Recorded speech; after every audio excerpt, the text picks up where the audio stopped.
ఈరోజే పాల్గొన్న శుద్ధ ద్వాదశి.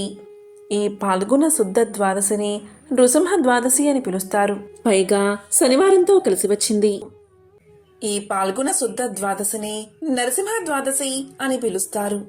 హిందూ పురాణాలలో ఏకాదశి ద్వాదశులకు ఎంతో ప్రాముఖ్యత ఉంది. ద్వాదశి రోజు లక్ష్మీనారాయణలు పూజించడం వల్ల కోరిన కోరికలు నెరవేరతాయి. లక్ష్మీ కటాక్షం కలుగుతుంది. ప్రతి పనిలోనూ మీదే విజయం కలుగుతుంది. మరి ద్వాదశి రోజు తప్పకుండా వినాల్సిన ఆ కథ ఏమిటో ఇప్పుడు ఈ వీడియోలో తెలుసుకుందాం. రాక్షసులకు రాజైన హిరణ్యకశ్యపుడు చాలా కాలం తపస్సు చేసి తన్ను చంపడం, ఇతరులకు అసాధ్యమయ్యేలాగా బ్రహ్మచే వరాన్ని పొందాడు. గాలిలో కాని, ఆకాశంలో కాని, భూమిపై కాని, నీటిలో కాని, అగ్నిలో కాని, రాత్రి కాని, పగలు కాని, దేవ దానవ మనుషులచే కాని, జంతువులచే కాని, ఆయుధాలచే కాని, ఇంట గాని బయట గాని మరణం ఉండకూడదు అని వరాన్ని కోరుకున్నాడు. అలాగే బ్రహ్మ తదాస్తు అంటూ వరాన్ని ప్రసాదించాడు. ఇక వరగర్వంతో హిరణ్యకశ్యపుడు విజృంభించాడు. దేవతలను జయించాడు. ఇంద్ర సింహాసనాన్ని ఆక్రమించాడు. పంచభూతాలను నిర్బంధించాడు. తపస్సులను భంగపరిచాడు. సాధువులను హింసించసాగాడు. అప్పుడు దేవతలు హిరణ్యకశ్యపుడి బాధలు తట్టుకోలేక పాహిమామంటూ విష్ణువుతో తమ బాధను మొరపెట్టుకున్నారు. అప్పుడు విష్ణువు ఇలా పలికాడు: కన్న కొడుకునకు ఆపన్నత తలపెట్టినవాడు హిరణ్యకశ్యపుని పట్టి వధింతును, మీకు భద్రమగును అని చెప్పి వారికి అభయాన్ని ఇచ్చాడు. హిరణ్యకశ్యపుడు తపస్సు చేసుకునే కాలంలో దేవతలు అదను చూసుకుని అతని రాజ్యంపై దండెత్తి క్రూరంగా కొల్లగొట్టారు. గర్భవతి అయిన రాక్షసరాజు భార్యను ఇంద్రుడు చెరపట్టగా నారదుడు ఇంద్రుణ్ణి మందరించి ఆమెను రక్షించి తన ఆశ్రమానికి తీసుకుపోయాడు. ఆ సమయంలో నారదుడు భాగవత కథలను ఆమెకు వినిపించేవాడు. ఆ భాగవత కథలను గర్భంలో ఉన్న ప్రహ్లాదుడు గ్రహించేవాడు. తరువాత తపస్సు ముగిశాక రాజ్యానికి తిరిగి వచ్చిన హిరణ్యకశిపునకు నారదుడు అతని ధర్మపత్నిని అప్పగించాడు. వీరికి కలిగిన సంతానమే ప్రహ్లాదుడు. ప్రహ్లాదుడు జన్మతః పరమ భాగవతుడు, లలిత మర్యాదుడు, నిర్వైరుడు, అచ్యుతపద శరణాగతుడు, అడుగడుగునా మాధవాను చింతన కలవాడు, సర్వభూతాలయందు సమభావం కలవాడు, సుగుణాల రాశి. అలాంటి ప్రహ్లాదుడికి విద్యను నేర్పమని, తమ రాజ ప్రవృత్తికి అనుగుణంగా మలచమని రాక్షసరాజు తమ కులగురువులైన చండా మార్కులకు అప్పగించాడు. ఒకసారి హిరణ్యకశ్యపుడు ప్రహ్లాదుణ్ణి చేరబిలిచి, నీవు ఏమి నేర్చుకున్నావు, నీకు ఏది భద్రము అని ప్రశ్నించాడు. అప్పుడు ప్రహ్లాదుడు ఇలా పలికాడు: సర్వము అతని దివ్య కళామయము అని తలచి విష్ణువునందు హృదయం లగ్నం చేయడా మేలు అని సమాధానం చెప్పాడు. రాక్షసులకు తగని ఈ బుద్ధి నీకెలా పుట్టింది, హరిగిరి అని ఎందుకు పేలుతున్నావు అని తండ్రి గద్దించాడు. ఎంతో మండిపడ్డాడు. తన శత్రువైన విష్ణువును కీర్తించినందుకు ప్రహ్లాదుణ్ణి కఠినంగా శిక్షించమని ఆదేశించాడు. కాని శూలాలతో పొడిచినా, ఏనుగులతో తొక్కించినా, మంటల్లో కాల్చినా, కొండలపై నుండి తోయించిన ప్రహ్లాదుడికి బాధ కలగలేదు. అతను హరినామస్మరణ మానలేదు. అది చూసి రాజు ఎంతో బాధపడ్డాడు. మరొక అవకాశం అడిగి రాక్షస గురువు ప్రహ్లాదుణ్ణి గురుకులానికి తీసుకువెళ్లారు. అక్కడ ప్రహ్లాదుడు మిగిలిన రాక్షస బాలులకు ఆత్మజ్ఞానాన్ని, హరితత్వాన్ని, మోక్ష మార్గాన్ని ఉపదేశించసాగాడు. ఇలా లాభం లేదని గురువు రాజుతో మొరపెట్టుకున్నారు. కోపంతో హిరణ్యకశ్యపుడు ప్రహ్లాదుణ్ణి పిలిపించి, నేనంటే సకల భూతాలు భయపడతాయి. దిక్పాలకులు నా సేవకులు. ఇక నీకు దిక్కెవరు, బలమెవరు అని గద్దించాడు.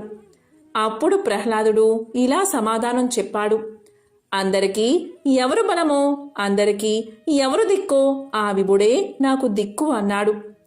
అప్పుడు హిరణ్యకశ్యపుడు మళ్లీ కోపంతో, ఈ అంతటా హరి అంటున్నావు కదా, ఈ స్తంభంలో నీ హరిగిరి ఉన్నాడా అని ప్రశ్నించాడు. అప్పుడు ప్రహ్లాదుడు బ్రహ్మ నుండి గడ్డి పోచ వరకు అన్నిటిలో విశ్వాత్ముడై ఉండేవాడు. ఈ స్తంభంలో ఎందుకు ఉండడు? స్తంభంలో తప్పకుండా ఉంటాడు, ఏ సందేహమూ లేదు అని సమాధానం చెప్పాడు పరమ భాగవతుడైన ప్రహ్లాదుడు. అప్పుడు హిరణ్యకశ్యపుడు, సరే చూద్దాం, ఈ స్తంభంలో విష్ణువును చూపకపోతే నీ తల తీయించేస్తాను, అప్పుడు హరి వచ్చి అడ్డుపడతాడో లేదో అని చేతితో స్తంభంపై చరిచాడు. వెంటనే బ్రహ్మాండ కటాహం బద్దలయ్యే చటచటా పటపటా రావాలు ధ్వనించాయి. 10 దిక్కులా నిప్పులు చెరిగాయి. అప్పుడు నరసింహదేవుడు స్తంభం నుండి ఆవిర్భవించాడు.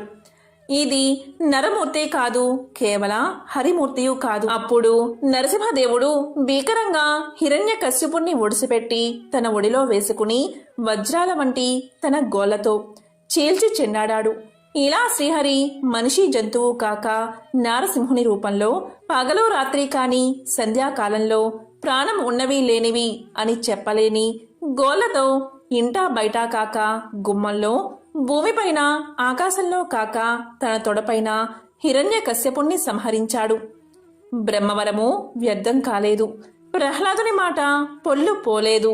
వెంకటేశ్వర స్వామి తిరుపతి కొండ మీద ఎలా వెలిసాడు అనగానే భృగు మహర్షి కోపము, లక్ష్మి అలిగి వెళ్ళిపోవడము, ఆవిడ్ని వెతుక్కుంటూ విష్ణువు భూలోకాన కొండ మీదకు వచ్చి పుట్టెలో ఉండడము వగైరా జ్ఞాపకమొస్తాయి.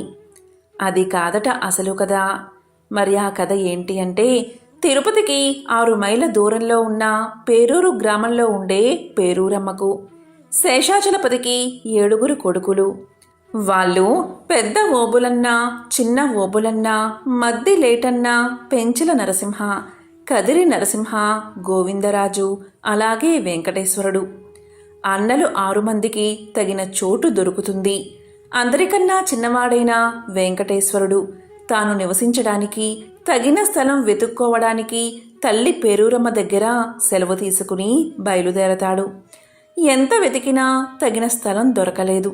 అలా వెతుక్కుంటూ తిరుపతిలోని 3 గంటల గంగమ్మ దగ్గరికి వచ్చి తనకు తగిన స్థలం ఎక్కడుందో చెప్పమంటాడు.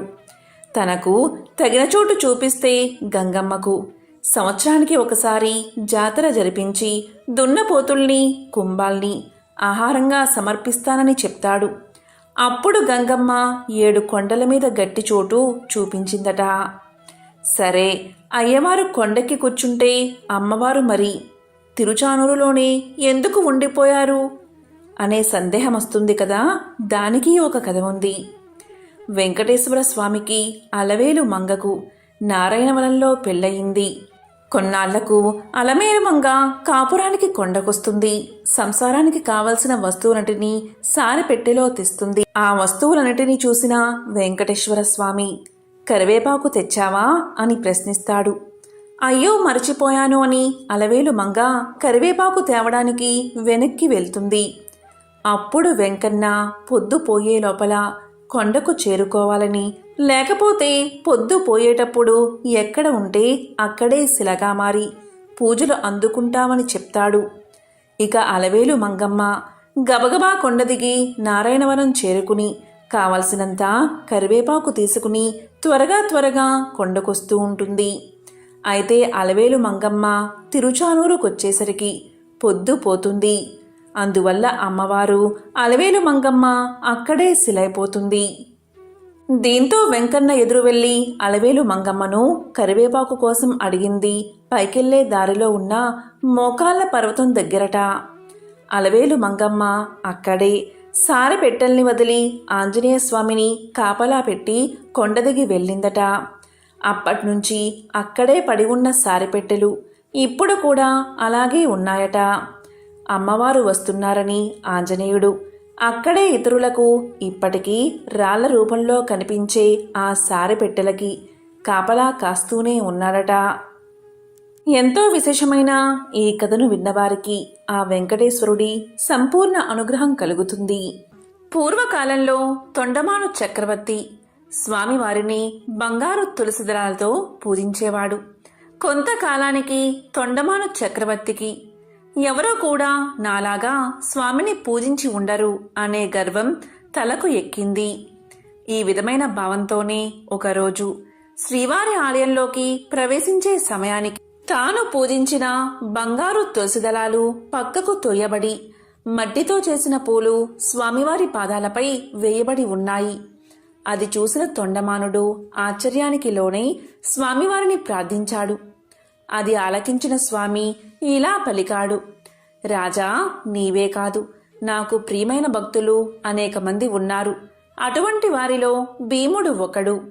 కుండలు చేసుకుని జీవించే కుమ్మరి అయిన భీముడు చెక్కతో నా విగ్రహాన్ని ఇంటిలో ప్రతిష్ఠించి ప్రతిరోజు కుండలు చేసిన తర్వాత చేతులకు అంటుకున్న మట్టితో పూలు చేసి వాటితో నన్ను పూజిస్తాడు. అవే ఈ మట్టి పువ్వులు. నాకు బంగారు పూలైనా మట్టి పూలైనా ఒక్కటే. అవి సమర్పించడం వెనుక ఉన్న భక్తే నాకు కావాల్సింది అని పలికాడు స్వామి. వెంకటేశ్వర స్వామివారి మాటలు విని జ్ఞానోదయమైన తొండమానుడు స్వామివారితో కలిసి భీముడి ఇంటికి చేరుకున్నాడు. శ్రీ వెంకటేశ్వరుని చూసిన ఆనందంతో భీముడు పరిపరి విధాలా కీర్తించి తన ఆతిథ్యాల్ని స్వీకరించమని స్వామిని కోరగా అందుకు స్వామి అంగీకరించగా పగిలిన మట్టి పెంకులో సంకటి తెచ్చి స్వామివారికి అందించాడు భీముడు. స్వామివారు దాన్ని స్వీకరించారు. ఇది చూసిన తొండమానుడు భక్తి పారవస్యంలో మునిగిపోయాడు. అప్పట్నుంచి ప్రతిరోజు సగం పగిలిన మట్టి పెంకులో నివేదన పెట్టి ఆచారాన్ని ఏర్పరిచాడు. ఇప్పటికీ నిత్యం నైవేద్యం కుండ పెంకులోనే సమర్పించబడుతుంది.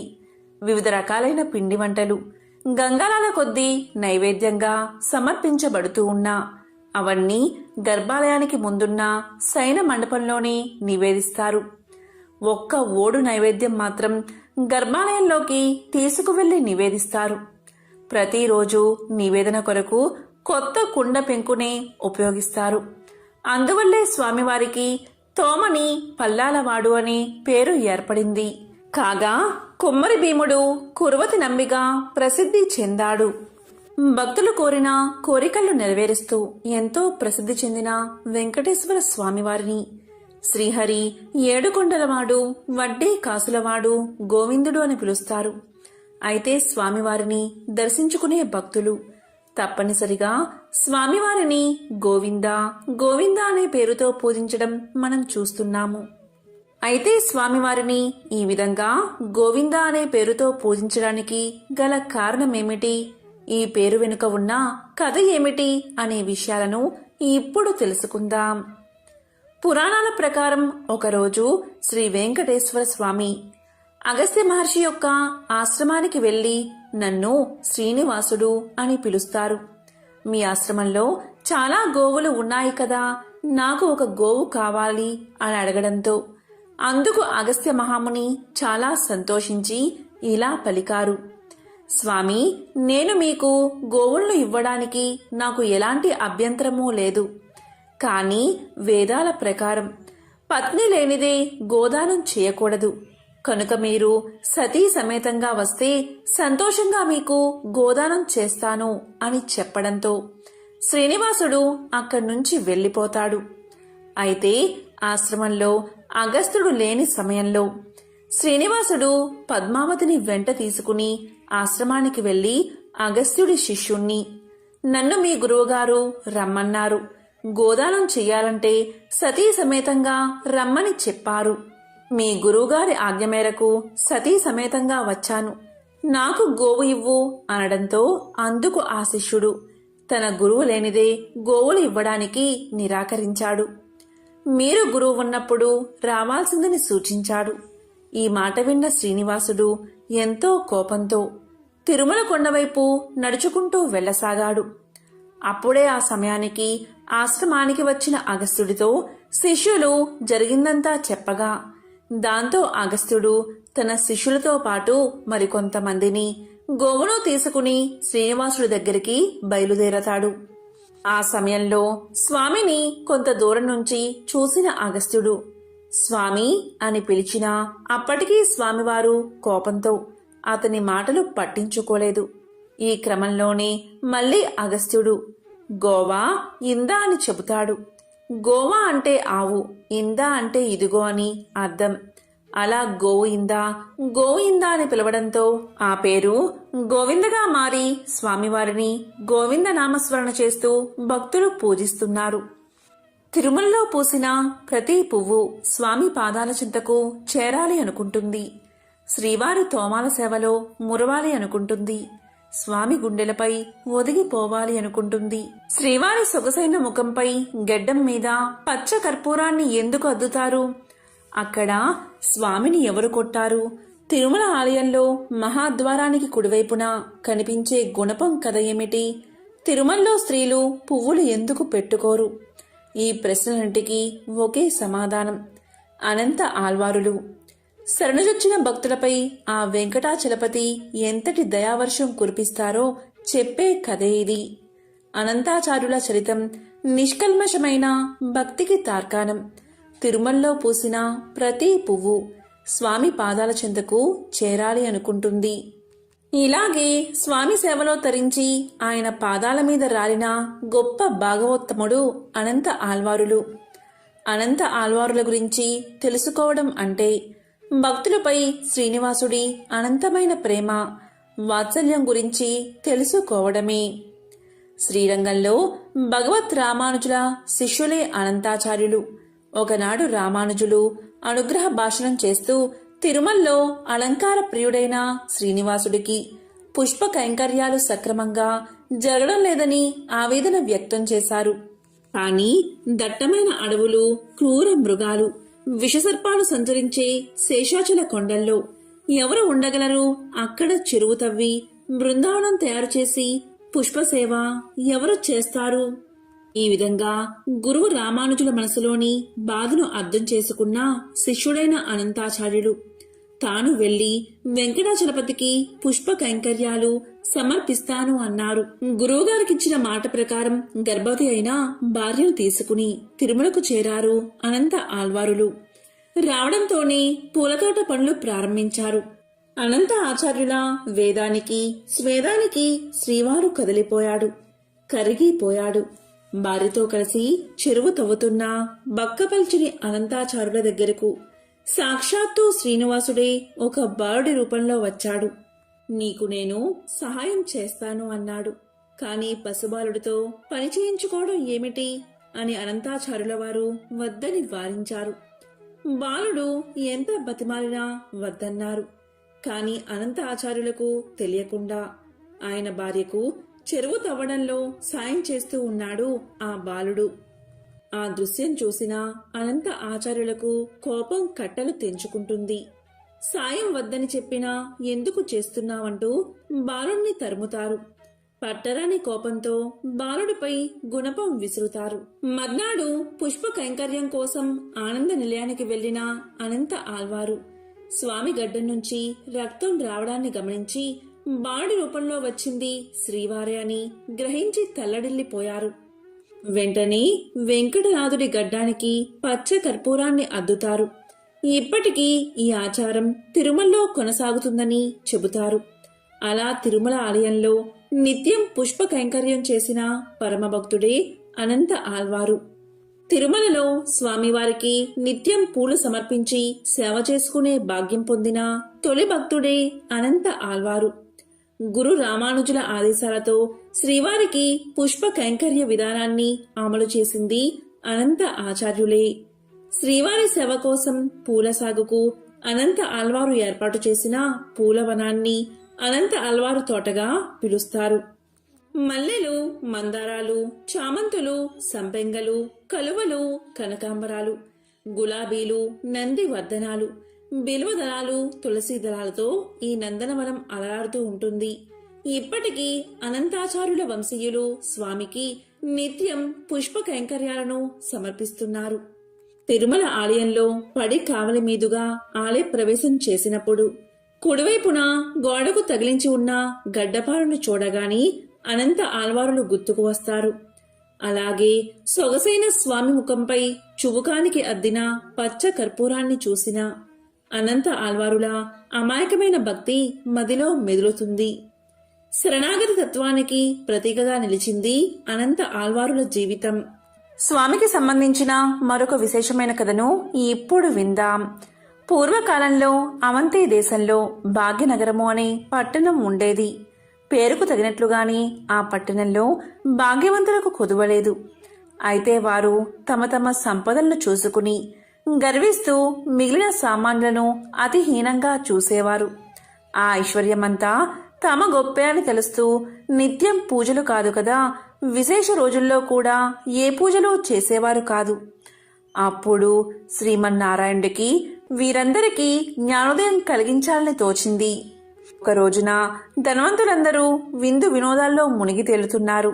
ఆ పట్టణ తూర్పు వీధిలో కల శ్రీ లక్ష్మీనారాయణ ఆలయంలో కనీసం దీపం వెలిగించే నాదుడు కూడా కరువయ్యాడు.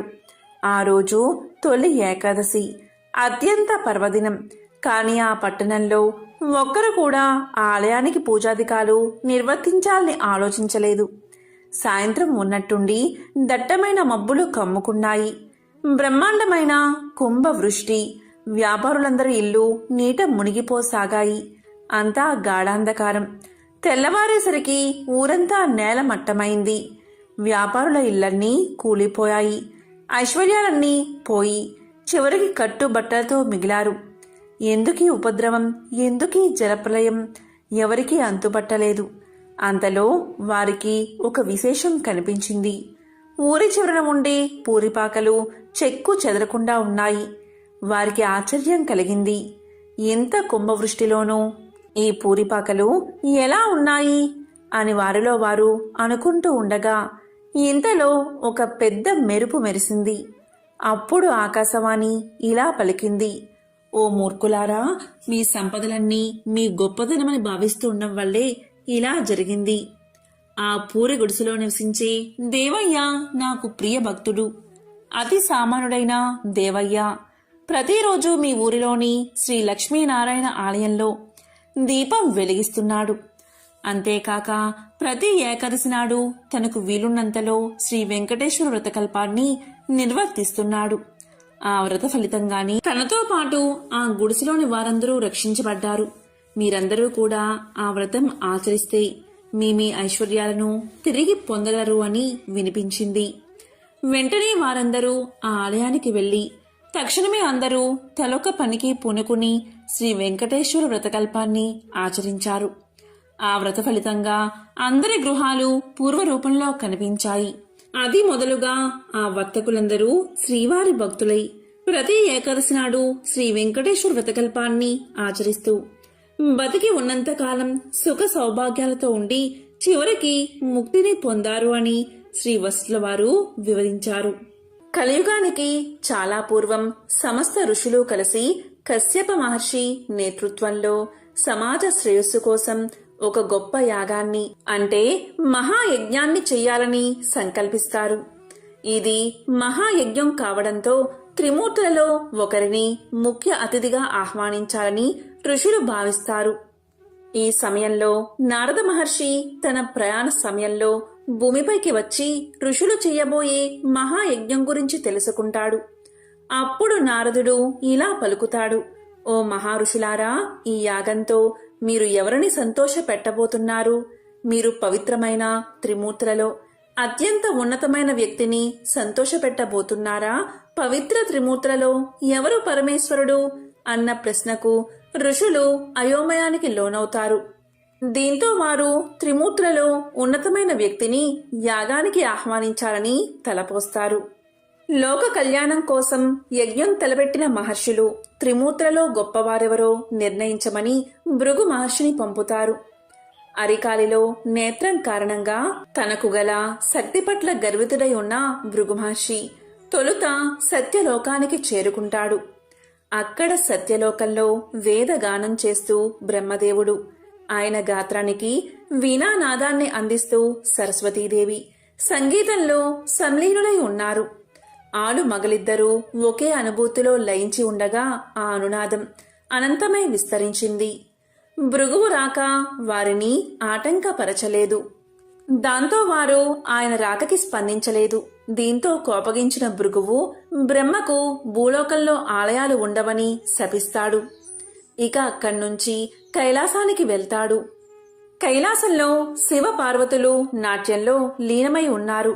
ఆది దంపతులతో పాటు గణపతి, కుమారస్వామి సహితంగా నంది, భృంగి, రుద్ర గణాలు ఆ పారవస్యంలో ఉన్నారు. ఇక్కడ కూడా భృగు మహర్షికి స్వాగత సత్కారాలు లభించలేదు. పార్వతీ పరమేశ్వరులు తాళం తప్పకుండా చేస్తున్న నాట్యం సర్వ సృష్టికి శృతి లయలు అయ్యింది. అహంకారం లేకుండా ఉండి ఉంటే భృగు మహర్షి ఆదిదేవుడు నాట్యమాపి తన్ని పలకరించే వరకు సహజంగా భక్తిగా వేచి ఉండేవాడు. కాని భృగువుకి అదనపు శక్తి ఉంది. దాని తాలూకు అహంకారం కూడా ఉంది. కాబట్టి భక్తుడు భగవంతుడి కోసం వేచి ఉండం కాదు, భగవంతుడే భక్తుడి రాక కోసం మెలకువతో ఉండాలి అనుకున్నాడు. దాంతో ఆగ్రహాన్ని నిగ్రహించుకోలేక లింగాకృతికే తప్ప పరమేశ్వరుడి రూపానికి అచ్చెళ్ళు ఉండరాదని శపించాడు భృగువు. అక్కడ్నుంచి వైకుంఠానికి చేరుకున్నాడు. అక్కడ లక్ష్మీనారాయణులు చదరంగ వినోదంలో తల మునకలై ఉన్నారు. సత్యలోకంలో బ్రహ్మ సరస్వతుల హృదయాలు సంగీత భరితమైతే కైలాసంలో శివ పార్వతుల తనువులు నాట్యగతిలో లయించి ఉన్నాయి. వైకుంఠంలో లక్ష్మీ విష్ణువుల మేధస్సు పరంగా చదరంగ క్రీడలో మునిగి ఉన్నారు.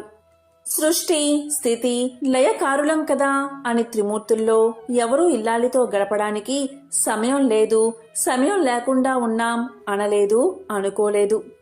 క్రీడా వినోదంలో మునిగి ఉన్న శ్రీహరి శ్రీదేవులను చూశాడు భృగువు. అప్పటికే ఆగ్రహం హద్దులు దాటి ఉంది.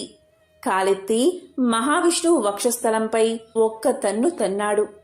గుండెలపై తన్నిన బిడ్డని చూసిన తండ్రిలా శాంతంగా చిరునవ్వు నవ్వాడు శ్రీహరి.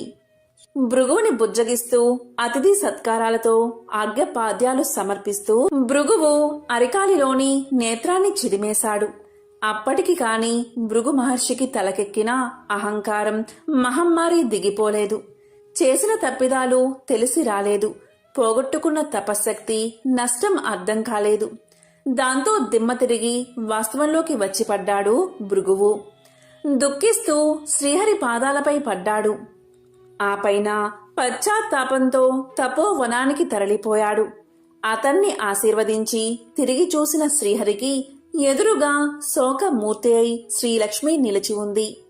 తన నివాస స్థానమైన మహావిష్ణువు వక్షస్థలంపై తన్నిన భృగువుని విష్ణువు శిక్షించకుండా సమాదరించి పంపినందుకు ఆ తల్లి అవమానం చెందింది. అనునయించబోయిన శ్రీమన్నారాయణుడికి శ్రీదేవి శోకాశ్రులే సమాధానం చెప్పాయి. బాధాతప్తమై ఆ ఇల్లాలు కన్నేటితో భర్తని విడిచిపోయింది. సిరి తనతో ఉన్నప్పుడు సర్వ సంపదలతో వైభవమూర్తి విలసిల్లిన శ్రీమన్నారాయణుడు సిరిదేవి విడిచి వెళ్లడంతో దరిద్ర నారాయణుడై అడవులు పట్టిపోయాడు. గుక్కెడు పాలకి పుట్టలో ఉండి పొదుగు వదిలిన గోమాత పుణ్యాన కడుపు నింపుకున్నాడు. దేశ దిమ్మరిలా తిరుగుతూ వకులమాలని చేరినప్పుడు సైతం ఎవరు నాయనా నీవు అంటే ఏ పేరుని చెప్పను, ఏ పేరుతో పిలిచినా పలుకుతాను, ఏ ఊరని చెప్పను, అన్ని ఊళ్ళు నావే, సిరి నుండే తల్లి ఇప్పుడు తొలగిపోయింది అంటాడు. ఆ తల్లి జాలిపడుతూ అంతే నాయనా లోకరీతి, భాగ్యమున్నంతకాలం అందరూ గౌరవిస్తారు, కలిమి కోల్పోయిన నాడు అన్నీ కోల్పోయినట్టే అంటూ కన్నబిడ్డను ఆదరించినట్లు ఆదరిస్తుంది. ఆశ్రమవాసి అయి వరహమూర్తి అనుమతి పొంది ఆశ్రితుడై జీవిస్తూ ఆకాశరాజ పుత్రి పద్మావతిని పరిణమాడాలి అనుకుంటే పైసలేవి, పెళ్లి చేసుకునేందుకు వడ్డీకి అప్పు తీసుకోవాల్సి వచ్చింది. ఒకప్పుడు సిరి సంపదలకి నెలవైనవాడు. కలకంట కంట కన్నీరొలికితే అది పరిస్థితి. శ్రీ వెంకటేశ్వర స్వామికి సంబంధించిన ఒక విశేషమైన కథను ఇప్పుడు విందాం. పూర్వకాలంలో మగధ సామ్రాజ్యంలో విష్ణు చిత్తుడు అని శ్రీవారి ప్రియభక్తుడు ఉండేవాడు. అతనికి 9 మంది స్త్రీ సంతానం కలిగారు. ఎంతో పాండిత్యం ఉన్న మిక్కిలి పేదరికంతో బాధపడుతున్నాడు విష్ణు చిత్తుడు. విష్ణు చిత్తుని భార్య తారామతి. ఎల్లప్పుడూ ఆమె శ్రీమన్నారాయణుణ్ణి ప్రార్థిస్తూ ఉండేది. అప్పుడప్పుడు వివాహాది శుభకార్యాల పౌరోహిత్య కార్యక్రమంలో దక్షిణగా వచ్చే కొద్ది సొమ్ముతో ఎంతో కష్టాలు పడుతూ కాపురం సాగిస్తున్నారు ఆ దంపతులు. కుమార్తెలకు యుక్త వయసు వచ్చింది. తారామతికి ఎప్పుడూ వీరి వివాహం ఎలా జరిపించాలా అనే చింతగా ఉండేది. ఆ శ్రీనివాసుణ్ణి ప్రార్థిస్తూ కాలం గడుపుతూ ఉండేది తారామతి. ఓ శ్రీనివాస భక్తులారా, ఆశ్రిత జనరక్షకుడైన శ్రీ వెంకటేశ్వర స్వామివారికి తన భక్తులన్నా అపార ప్రేమ అని మనందరికీ తెలిసిందే కదా. ఇలా ఉండగా ఒకరోజు ఉదయం ఒక వృద్ధ బ్రాహ్మణుడు విష్ణుచిత్తుని ఇంటి తలుపు తట్టాడు. అయ్యా, నేను వంగదేశపు వాసిని. ఒక యజ్ఞం నిమిత్తం వెళుతూ దారి మధ్యలో ఈ దేశానికి చేరుకున్నాను. దయచేసి ఈ ఒక్కరోజు మీ ఇంట్లో ఉండనిస్తే తిరిగి రేపు ఉదయమే వెళ్లిపోతాను అని విష్ణుచిత్తుణ్ణి అర్థించాడు. అందుకు విష్ణుచిత్తులు ఇలా పలికాడు. స్వామి, అంతకు మించిన అదృష్టం మాకేముంటుంది? అతిథి సాక్షాత్తు శ్రీమన్నారాయణుడితో సమానమని మన పురాణాలు ఘోషిస్తున్నాయి కదా. తమరు ఎటువంటి సంకోచం లేకుండా మా ఇంట్లో తప్పక ఉండవలసింది అని ఆ ముసలి బ్రాహ్మణుణ్ణి లోపలికి తీసుకువచ్చి సపరిచర్యలు చేశాడు. ఆ రోజు మధ్యాహ్నం భోజనం చేసిన తర్వాత ఆ వృద్ధ బ్రాహ్మణుడు తారామతితో ఇలా అంటాడు. ఏమమ్మా దిగాలుగా ఉన్నావు? ఏమిటి నీ బాధ? ఏమీ సంకోచించకుండా చెప్పు అన్నాడు. అప్పుడు తారామతి ఇలా అంటుంది. స్వామి, తమరు మహా తపస్సంపన్నులు. తేజస్సులో సాక్షాత్తు ఆ వైకుంఠ వాసుని మాదిరిగా ఉన్నారు. మీ వద్ద దాచేదేముంది? నా మనోవ్యదంతా నా పుత్రికల వివాహం గురించే అని విన్నవించుకుంది. అంతటా ఆ విప్రోత్తముడు చిరునవ్వు నవ్వి ఇలా అన్నాడు. తల్లి, నీ బాధ నేను గ్రహించాను. నీ కష్టాలన్నీ తొలగిపోయి కుమార్తెలకు శుభప్రదంగా వివాహం అవ్వడానికి ఒక అద్భుత వ్రతాన్ని నీకు తెలియచేస్తాను. ఆ వ్రతాన్ని ఆచరిస్తే మీ కష్టాలు పటాపంచలైపోతాయి. శ్రీ వెంకటేశ్వర వ్రతము అనే వ్రతం మిక్కిలి సులభతరం అని చెప్పి ఆ వ్రత విధానమంతా ఆ దంపతులకు వివరించాడు. అంతటా విష్ణుచిత్తుడు ఇలా పలికాడు. స్వామి, మహా సంతోషం. ఇంతకు మించిన భాగ్యం ఏముంటుంది మాకు? ఎన్నో రోజులు ఎందుకు, శుభస్థ శీఘ్రమని పెద్దలు అన్నారు కదా. ఈ రోజే ఎంతో మంచి రోజు. ఈ రోజు తమరు చెప్పిన శ్రీ వెంకటేశ్వర వ్రతాన్ని ఆచరిస్తాము అని విష్ణుచిత్తులు తారామతి దంపతులిద్దరూ తన కుమార్తెలందరితో కలిసి ఆ రోజు సాయంకాలమే బంధుమిత్రులను పిలుచుకుని శ్రీ వెంకటేశ్వర వ్రతాన్ని అత్యంత భక్తి శ్రద్ధలతో ఆచరించారు. వచ్చిన భక్తులందరూ వ్రతం పూర్తయిన తర్వాత తీర్థ ప్రసాదాలు స్వీకరించి తమ తమ గృహాలకు వెళ్లిపోయారు. అప్పుడు విష్ణు చిత్తులవారు భార్యా సమేతంగా ఆ బ్రాహ్మణోత్తముడికి పాద నమస్కారం చేసి తమ దంపతులను ఆశీర్వదించవలసిందిగా వేడుకున్నారు. అప్పుడా బ్రాహ్మణోత్తముడు వ్రత తీర్థ ప్రసాదాలు తాను స్వీకరించి మనోభీష్టా సిద్ధిరస్తు శ్రీ లక్ష్మీ శ్రీనివాస కటాక్ష సిద్ధిరస్తు అని ఆశీర్వదించాడు. ఇంతలో చీకటిపడి నిద్రా సమయం అయింది. అంతట విష్ణుచిత్తుడు ఆ బ్రాహ్మణుడికి ఒక చిరిగిన దుప్పటిని ఇచ్చి కన్నీళ్ల పర్యంతంగా ఇలా పలికాడు. స్వామి, కడుపేదనైనా నా వద్ద ఇంతకు మించి మంచి దుప్పటి లేదు. ఈ రాత్రికి నన్ను క్షమించి దీని ఎందే పడుకోండి అని వేడుకున్నాడు. అందుకు ఆ బ్రాహ్మణుడు చిరునవ్వు నవ్వి ఇలా అన్నాడు. విష్ణుచిత్త, ఏమీ బాధపడకు. నేను బయట వసారాలో పడుకుంటాను అని చెప్తాడు. కొద్దిసేపటికే అందరూ కూడా నిద్రలోకి జారుకున్నారు. రాత్రి 4వ జామున ఉరుములు మెరుపులతో పెద్ద వర్షం కురిసింది. అంతా కటిక చీకటి. గాఢాంధకారంలో కంటికి ఏమీ కనబడట్లేదు. విష్ణుచిత్తునికి బయట పడుకున్న ఆ ముసలి బ్రాహ్మణుడు ఎలా ఉన్నాడో అని బెంగగా ఉంది. కాని ఈ గాఢాంధకారంలో ఏమీ కనిపించక ఎప్పుడెప్పుడు తెల్లవారుతుందా అని ఆ రాత్రి గడిపాడు విష్ణుచిత్తుడు. ఆ కుటుంబమంతా. ఇంతలో తెల్లారింది. వాన తేలికపడింది. బయట బ్రాహ్మణుడు ఏమయ్యాడో, ఎంత బాధపడ్డాడో అనుకుంటూ బయటకు వచ్చిన ఆ దంపతులకు అద్భుత దృశ్యం కనిపించింది. అక్కడ విప్రోత్తముడు లేడు. చిరిగిన దుప్పటి స్థానంలో పట్టు పీతాంబరం ఉంది. ఆ పీతాంబరంపై శ్రీ వెంకటేశ్వర స్వామివారి విగ్రహం చిరునవ్వుతో కనిపించింది. జరిగినదంతా ఆ దంపతులకు అర్థమైంది. వారి ఆనందానికి అవధులు లేవు. వచ్చింది సాక్షాత్తు ఆ శ్రీమన్నారాయణుడే. ఆహా, ఏమి మన భాగ్యము! కాని ఆ స్వామివారిని గ్రహించలేకపోయామే. చివరికి చినిగిన దుప్పటి ఇచ్చామే అని తలుస్తూ శ్రీ స్వామివారి విగ్రహాన్ని కళ్ళకు అద్దుకుని ఇంట్లోకి వచ్చారు. ఇల్లంతా స్వర్ణమయంగా కనిపించింది. అంతటా ధనరాశులే. ఆహా, శ్రీ వెంకటేశ్వర స్వామివారి వ్రతకల్ప మహత్యం వల్ల కదా ఇదంతా జరిగింది అని ఆ స్వామిని అనేక విధాలా స్తుతించారు. చూసారా, సాక్షాత్తు శ్రీ స్వామివారే ఆ భక్తుడి ఇంటికి అతిథి రూపంలో వచ్చి వ్రత విధానం చెప్పడమే కాకుండా తీర్థ ప్రసాదాలు కూడా తానే స్వయంగా స్వీకరించాడు. శ్రీ స్వామివారు అంతటి కరుణామయుడు. ఎవరైతే భక్తి శ్రద్ధలతో ఈ వ్రతాన్ని ఆచరిస్తారో వారింటికి తానే స్వయంగా ఏదో రూపంలో తప్పక వస్తాడు. మీరందరూ కూడా ఈ వ్రతాన్ని ఆచరించి స్వామివారి కరుణా కటాక్షాలు పొందండి.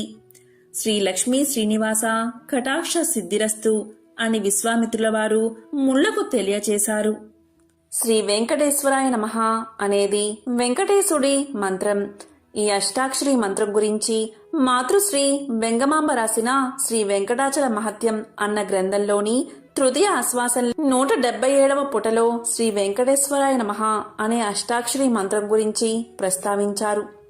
శ్రీనివాసుడు ఈ మంత్రాన్ని ఓంకారపూర్వకంగా జపించవచ్చునని అందులో పేర్కొన్నారు. గురుముఖంగా మంత్రం గ్రహించి శ్రీ వెంకటేశ్వరాయ నమః అనే స్వామివారి మంత్రాన్ని జపిస్తే కృతార్థత సిద్ధిస్తుందని ప్రతీతి. కేవలం శ్రీ శ్రీనివాసుడి నామజపం కూడా అష్టాక్షరి మంత్రమంతటి ఫలితాన్ని ఇస్తుంది. ఎంతో పవిత్రమైన విశేషమైన ఈ శనివారం రోజు శ్రీ వెంకటేశ్వర స్వామికి సంబంధించిన ఈ కథలను విని స్వామివారి అనుగ్రహాన్ని పొందండి. ఓం నమో వెంకటేశాయ. శ్రీ వెంకటేశ్వరాయ నమః.